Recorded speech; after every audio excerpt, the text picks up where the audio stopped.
Pintu teater 2 telah dibuka. Para penonton yang telah memiliki karcis dipersilakan memasuki ruangan teater.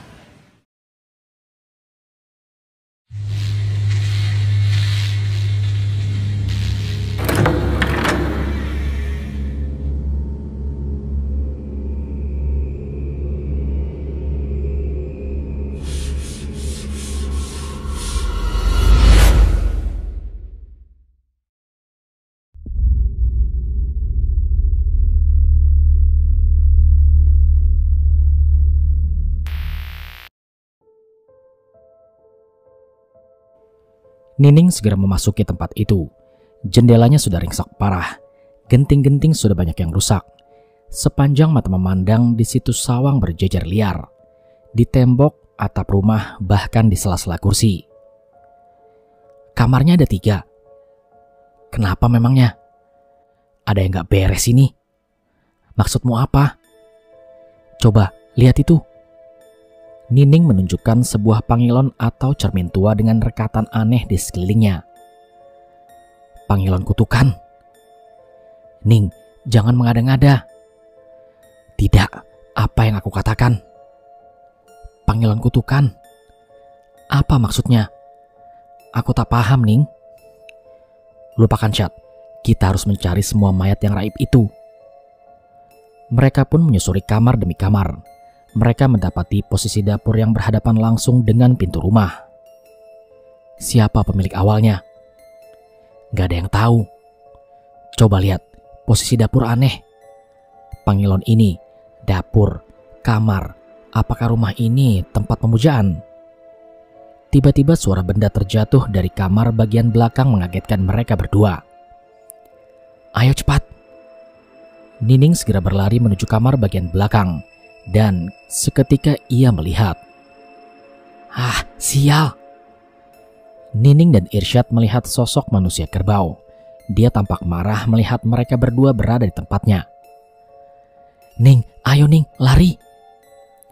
Nining segera berlari menuju arah depan, sedangkan Irsyad terpental jauh akibat serudukan dari manusia kerbau itu.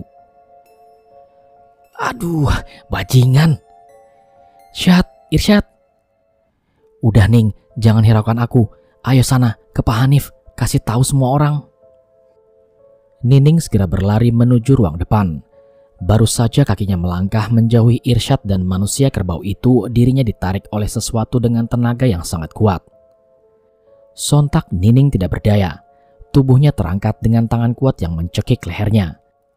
Nining pun mencoba melawan. Dia mencoba bergerak sebisa mungkin. Namun semakin dia bergerak, semakin kuat juga cekikan leher yang ia terima. Luhur, lepaskan Nining. Kamu sudah melanggar janji. Irsyad mencoba bergerak menuju tempat Nining. Namun dia langsung terpental dan menabrak tembok. Darah segarnya mengucur perlahan dari dahinya. Lepaskan Nining. Tikus kecil jangan sampai lolos. Bawa Irsyad ke ruangan belakang. Manusia kerbau itu mengiyakan. Dia menyeret tubuh Irsyad ke belakang rumah. Kamu akan saya jadikan pendamping saya. Pak Luhur segera membawa Nining menuju tempat pemujaannya. Dia disenderkan kepada sebuah kursi dan disediakan pula beberapa barang-barang seperti keris, bawang merah, kayu manis, dupa, kemenyan, dan lain-lain. Penari akan tetap menjadi penari. Kamu akan tahu tentang dunia taluh dan seisinya. Jangan pernah kaget.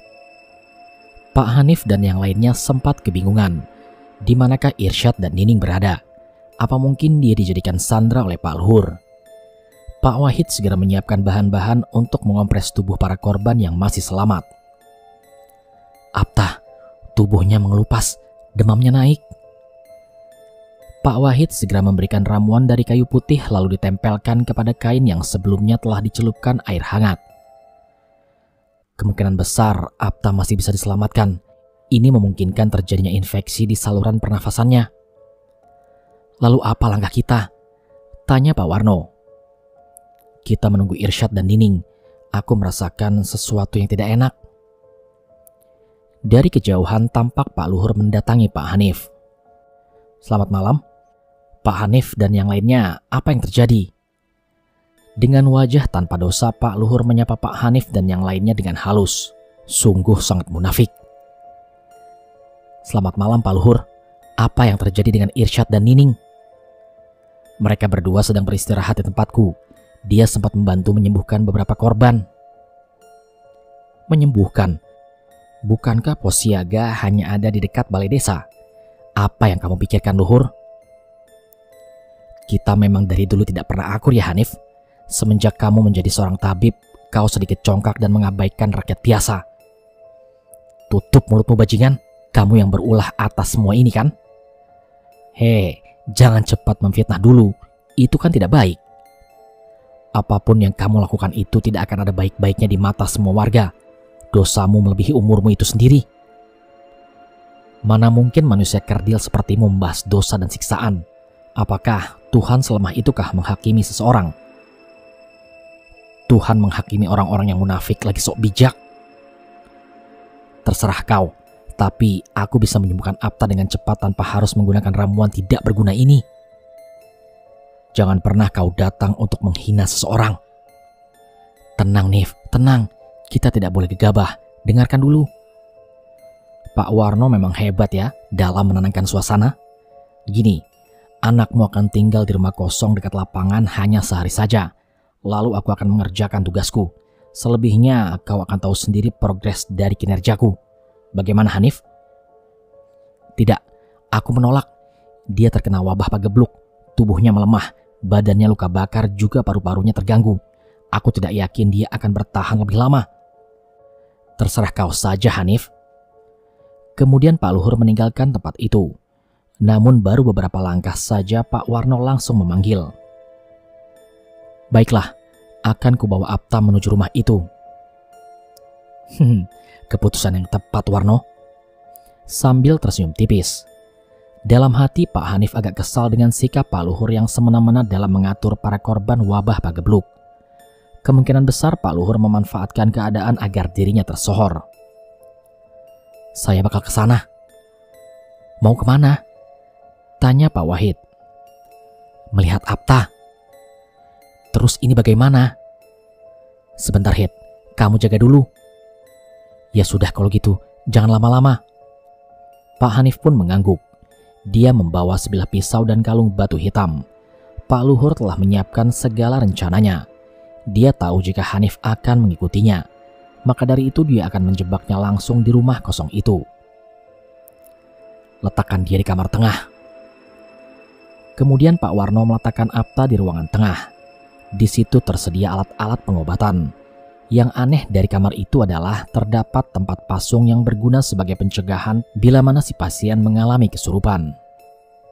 Lalu di setiap sisi rumah terdapat pangelon dengan retakan aneh di setiap sisinya. Bukan sebagai kebetulan Pak Hanif mendapatkan itu semua.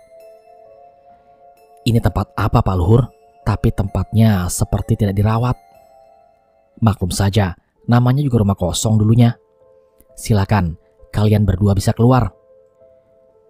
Kemudian Pak Hanif dan Pak Warno menunggu di luar kamar, sedangkan Apta terbujur kaku di tempat tidurnya. Kakinya terpasang alat pasung untuk mencegah sesuatu yang tidak diinginkan. Pak Hanif naruh curiga dengan praktek penyembuhan yang dilakukan oleh Pak Luhur. Mana mungkin ada alat pasung di dalam kamar tersebut. Pak Hanif mencoba melihat-lihat sisi kamar. Dia mencium bau tidak sedap di antara ruangan belakang. Bau bangkai? Iya, betul, bau bangkai ini, jawab Pak Warno. Kemudian Pak Hanif mencoba mencari bau tersebut. Dia mendapati satu kamar yang tertutup dan terkunci. Saking rapatnya dan privasinya kamar itu, pintunya dililit oleh rantai juga gembok. Pak Hanif tidak tahu kalau tempat tersebut adalah tempat penimbunan para korban wabah pagebluk yang telah meninggal. Ketika Pak Hanif ingin memegang pintu itu, tiba-tiba terdengar suara benda jatuh dari arah belakang. Suara apa Pak Warno? Saya juga tidak tahu Pak. Kemudian Pak Hanif mendekati secara perlahan ke sumber suara itu. Langkahnya mulai memberat. Tubuhnya seperti ditahan oleh sesuatu yang sangat besar. Jangan-jangan... Ketika Pak Hanif mendekatinya, tak ada satupun orang yang ia lihat. Yang ada hanyalah suara tikus yang sedang berkeliaran. Alah, tikus, ngagetin aja. Ketika Pak Hanif berbalik arah, dia mendengar suara minta tolong dari kanan ruangan belakang. Tolong, tolong. Irsyad. Pak Hanif segera berlari menuju suara itu. Dia mencoba membuka pintu ruangan tertutup itu. Syad, ada di dalam ya? Pak Hanif, tolong kami, Pak. Iya, sebentar. Kemudian Pak Hanif mencari cara agar pintu tersebut terbuka. Dia mencari benda keras untuk membongkar gembok yang mengunci pintu itu. Bukan hanya tempat itu yang memang sudah didesain sebagai tempat penyekapan. 3 kamar di depan saling berjejer. 2 ruangan bagian kanan belakang dan 1 ruangan bagian kiri belakang. Pak Luhur sudah mendesain ini semua untuk menjebak para korban. Pak Hanif menemukan linggis berukuran sedang dan ia segera mematahkan lilitan gembok yang menutupi tempat itu. Terbuka juga. Pak Hanif pun mendobrak pintu tersebut.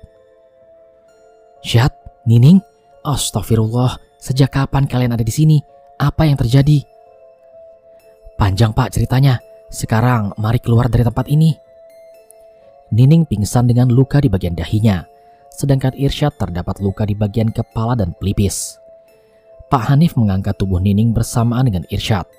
Ketika mereka hendak keluar, mereka mendengar suara teriakan dari arah depan. Itu suara Warno. Mereka memandang tubuh Pak Warno sedang diangkat oleh manusia kerbau. Dari sisi kamar, Pak Luhur membawa sebuah mangkuk berisikan darah. Bangsat, Luhur, ngapain kamu? Kamu memang cerdas, tapi sayang, telat melangkah dari kami. Pak Hanif menahan amarahnya. Kini ia sedang berhadapan dengan situasi yang sangat genting. Pak Hanif, bagaimana ini? Sepertinya kita harus mengikuti alur Pak Luhur. Si licik itu memang pintar. Sekarang serahkan Nining. Semua ingin selesaikan wabahnya? Saya sudah tahu. Kamu yang menyebabkan wabah ini kan? Jangan harap kamu bakal tenang. Nining harus dijadikan selirnya manusia kerbau supaya wabahnya cepat rampung. Itu adalah jalan satu-satunya. Mendengar itu, Irsyad hanya terdiam. Luhur, lepaskan Warno. Dia bakal mati. Pak Luhur memerintahkan manusia kerbau untuk melepaskan tubuh Pak Warno. Pak Warno masih menahan rasa sakit di lehernya. Dia merangkak menuju tempat Apta. Pak Hanif yang tidak bisa memprediksi kejadian ini, ia harus bersekutu kembali dengan si dukun durjana itu. Keputusannya bukan di kamu, tapi ada di Nining. Malam ini jam 12 dia harus menari hingga pagi. Irsyad tidak bisa memutuskan. Dia harus mencari cara agar pikiran Pak Luhur berubah. Semua yang kamu pikirkan tidak bisa merubah pikiranku, Irsyad. Belum saja Irsyad berbicara, Pak Luhur telah mengetahuinya. Aku akan menjadi manusia abadi. Pak Hanif mulai melihat kebusukan ambisi dari Pak Luhur. Bukan wabah yang salah, tapi ambisinya yang telah merasuki seluruh tubuhnya. Dia memang telah dirasuki iblis. Sekarang begini, jika wabah itu ingin cepat selesai, kalian semua harus tutup mulut dan kerjasama dengan saya.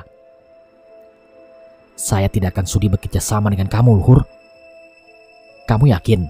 Malah tidak apa-apa. Pak Hanif merasakan sesuatu aneh terjadi di rumahnya. Malah sedang diikuti oleh para demit di rumahnya. Jangan sampai setan itu menyentuh istriku. Di sisi lain, Bu Mala merasakan ada yang mendatanginya. Suara langkah kakinya terdengar jelas di telinga Bu Mala. Suara langkah itu berhenti tepat di depan pintu kamarnya. Dan dengan sendirinya pintu itu pun terbuka. Sadarlah, dirimu tidak bisa keluar. Wanita tua mengenakan kebaya masa kolonial dulu. Rambutnya diikat sanggul. Air liurnya berjatuhan ke lantai. Anakmu. Bu Mala tidak bisa melakukan apa-apa. Dia stres berat. Perutnya merasakan kontraksi yang sangat hebat. Anakmu. Wanita itu mendekati Bu Mala dengan mengulurkan tangannya. Kepalanya bergerak ke kanan dan ke kiri. Kakinya ke kanan menggesek ke lantai. Air liurnya berjatuhan hingga mengotori lantai yang bening warnanya.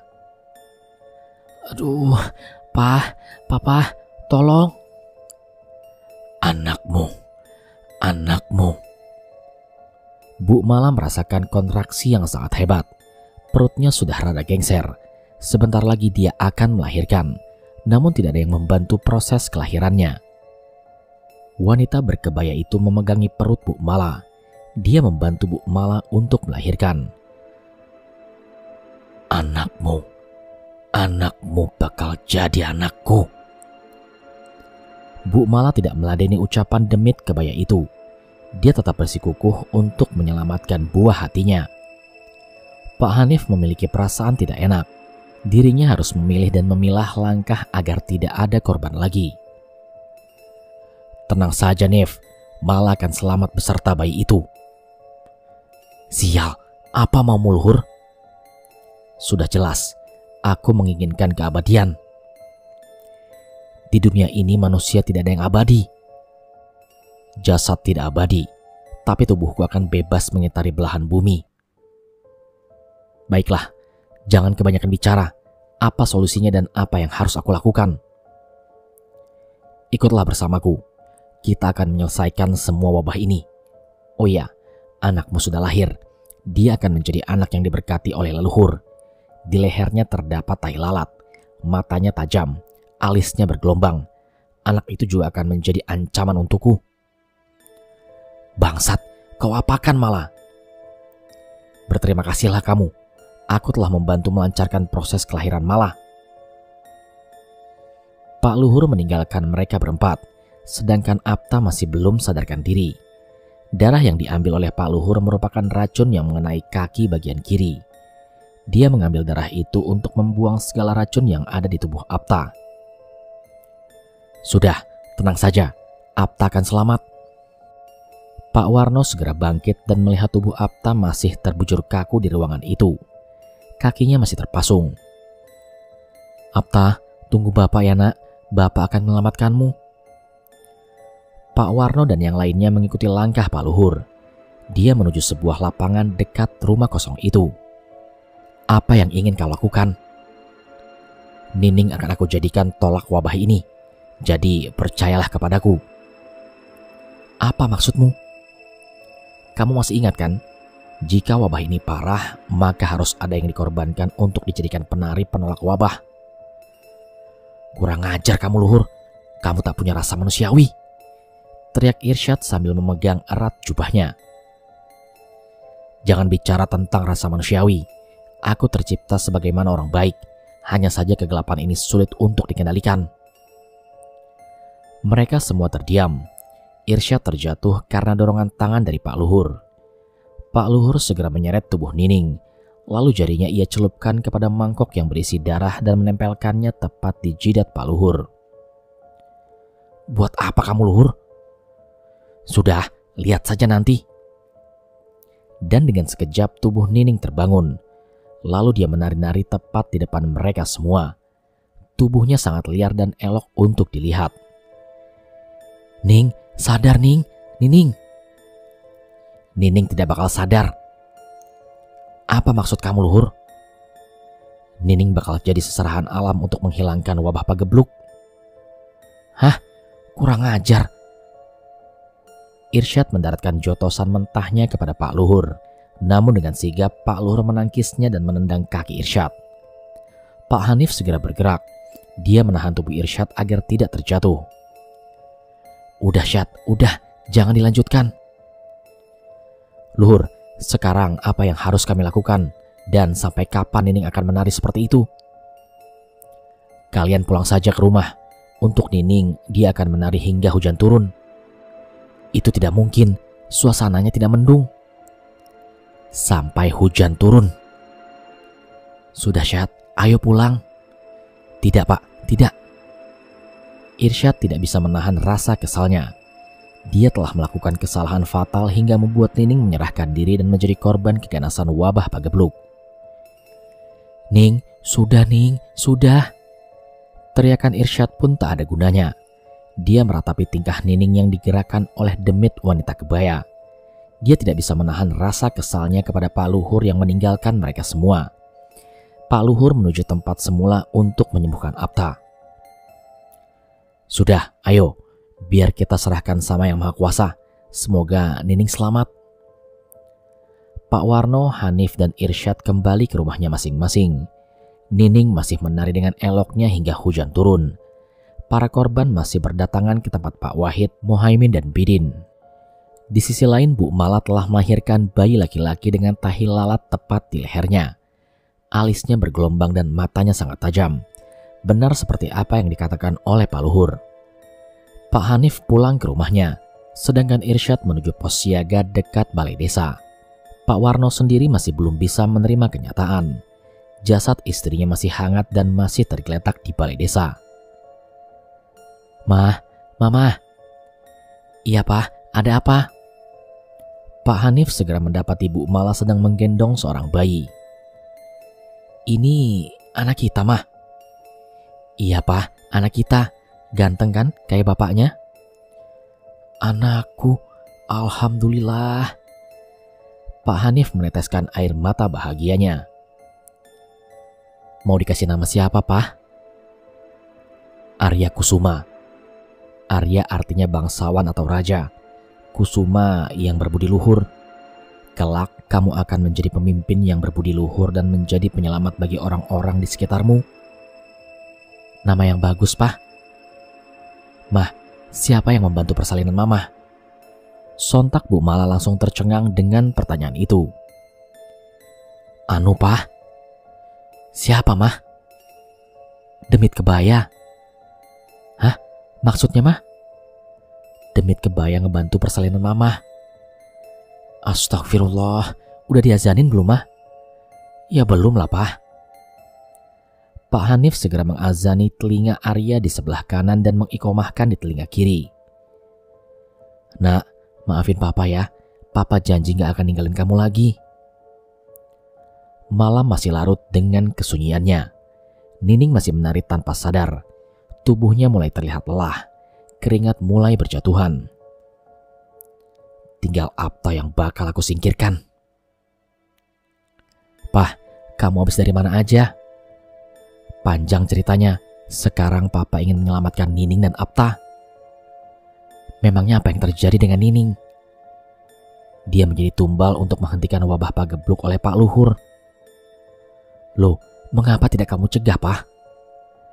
Pak Luhur punya banyak peliharaan demit, Mah. Aku akan memanggil Muhaimin untuk menjagamu. Aku akan segera cepat mengurus Luhur. Dia sudah kelewatan. Iya, Pak. Aku tunggu. Pak Hanif mempersiapkan segalanya. Dia mandi terlebih dahulu, makan lalu menunaikan ibadah sholat dan memanjatkan doa dengan harapan segera selesai semua kejadian yang menimpa desa mereka. Mah, ingat ya, hati-hati. Iya, Pak. Arya, maaf ya, Papa pergi dulu. Maafin Papa yang sibuk ya, Nak. Bu Mala tersenyum. Pak Hanif kemudian mencium kening Bu Mala dan melanjutkan menuju pos siaga. Setelah sampai di sana, Pak Hanif melihat Irsyad dalam keadaan tak sadarkan diri. Astagfirullah, Irsyad kenapa? Dia kelelahan, Pak. Jawab Muhaimin. Moh, kamu jaga istriku di rumah ya. Aku yang akan menggantikan tugasmu sekarang. Siap, Pak. Pak Hanif segera menyiapkan kompresan untuk menurunkan demam tinggi Irsyad. Pak Hanif, aku punya perasaan gak enak. Apa maksudmu? Bagaimana bisa kamu tampak tenang sedangkan Nining masih berkorban untuk kita semua? Lalu mengenai Apta, aku akan menjemputnya sendirian. Kamu gila, mana mungkin bisa? Dan tiba-tiba terdengar suara ledakan. Suara apa itu? Kebakaran, kebakaran! Teriak beberapa warga yang mendatangi pos siaga di balai desa. Ada apa, Pak? Rumah kosong dekat lapangan terbakar, Pak. Apa? Nggak mungkin. Apta? Astagfirullah. Pak Warno segera berlari menuju rumah kosong itu. Dia mendapati cahaya merah dengan jelas sedang menggerogoti isi rumah yang semakin menyala-nyala. Pak Warno berlari menuju rumah itu. Dia hafal betul arah jalannya. Sekejap dia masih melihat Nining sedang menari dengan eloknya. Apta! Pak Warno tahu ini adalah ulah dari Pak Luhur yang menjadikan Apta sebagai tumbal ambisinya. Astagfirullah. Pak Hanif mematung diri karena melihat isi rumah sudah terbakar. Dia masih mendapati Nining masih menari sedangkan Pak Warno hendak memasuki rumah itu. Mengapa bencana ini tidak selesai-selesai? Luhur, di mana kamu? Pak Hanif mulai kehabisan kesabarannya. Dia berlari menuju rumah Pak Warno untuk menghentikan langkahnya. Pak Hanif segera mengejar dan menangkap Pak Warno. Pak, sudah. Kemudian para warga berdatangan untuk memadamkan api. Pak Hanif menangkap pandangan aneh di balik jendela. Wanita berkebaya, kepalanya menggerakkan ke arah kanan dan ke kiri. Wanita kebaya itu tersenyum gembira. Mungkin sebentar lagi dia akan terbebas karena ulah dari Pak Luhur. Pak, di dalam ada siapa? Di dalam ada Apta. Beberapa warga meringsek maju ke dalam. Dia ingin menyelamatkan Apta. Namun sayangnya Apta tidak bisa diselamatkan karena dia terlalu lama menghirup asap dari kebakaran. Apta, nak. Pak Hanif hanya berdiam diri. Lalu turunlah hujan yang sangat lebat. Hujan? Seketika Nining langsung ambruk. Dia terjatuh tak sadarkan diri. Beberapa warga membantu Nining dan mengevakuasikan menuju pos siaga bencana di dekat balai desa. Pak, sudah. Hanif, saya nggak bisa hidup lagi. Pak, jangan seperti itu. Ririn sudah meninggal. Sekarang Apta. Beberapa korban lagi yang dibutuhkan untuk menyelesaikan pagebluk ini. Sudah berapa puluh orang yang mati. Pak Hanif menenangkan perasaan Pak Warno yang sudah berada di zona putus asa. Dirinya harus menguatkan Pak Warno agar bisa bangkit kembali. Ayo Pak, kita pulang. Tapi Apta, Nif. Apta sudah tenang di alam sana, Pak. Pak Warno dengan berat hati mengikuti ajakan dari Pak Hanif.